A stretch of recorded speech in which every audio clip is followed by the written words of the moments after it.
नमस्कार. कल्याण डोंबिवली महानगरपालिका सार्वत्रिक निवडणूक 2025-26 च्या पार्श्वभूमीवर आज लोकशाहीची जी काही हत्या झालेली आहे, निवडणुकीच्या मुहूर्तावरती बिनविरोध निवडून येण्याचा हा जो काही प्रकार प्रथमतः सुरू झालेला आहे, हा प्रकार म्हणजे लोकशाहीची हत्या आणि सरळ सरळ संविधानाची पायमल्ली करणारा आहे.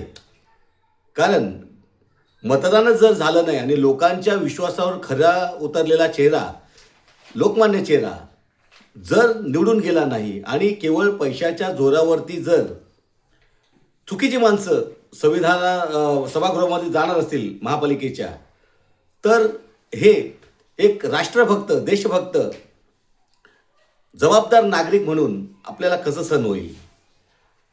आणि इतकी वर्ष 35 वर्ष सामाजिक क्षेत्रात काम करत असताना जो अनुभव आला, त्यात असं दिसलं गेलं की कुणालाही सामाजिक कार्य करणाऱ्यांची गरज नाही.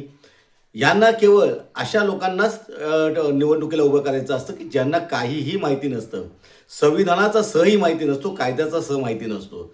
त्यांना सभागृह काय हे माहिती करण्यातच 5 वर्ष निघून जातो. मग 5 वर्षानंतर आरक्षण बदललेलं असतं. आज महिला आहे तर उद्या जेंट्स आहे.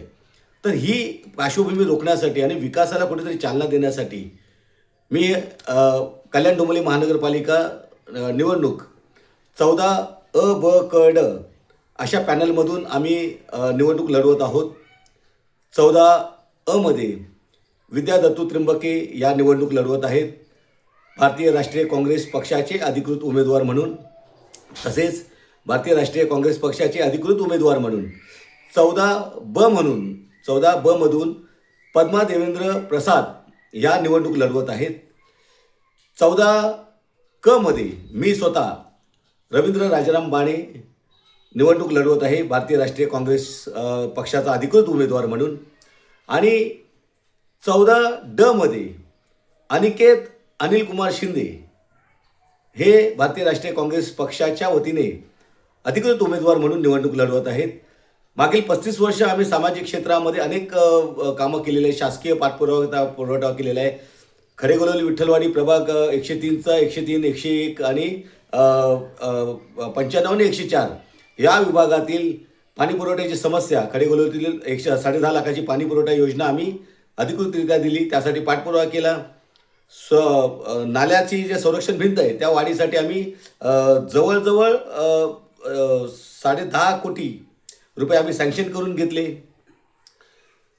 त्यानंतर MSCBचा जो अखंडित खंडित होणारा वीज पुरवठा आहे तो अखंडित राहण्यासाठी अंडरग्राऊंड केबल योजना असो, नवीन आपण त्याला बोलतो सबस्टेशन, त्यासाठी आम्ही चर्चा चालू आहे आमची.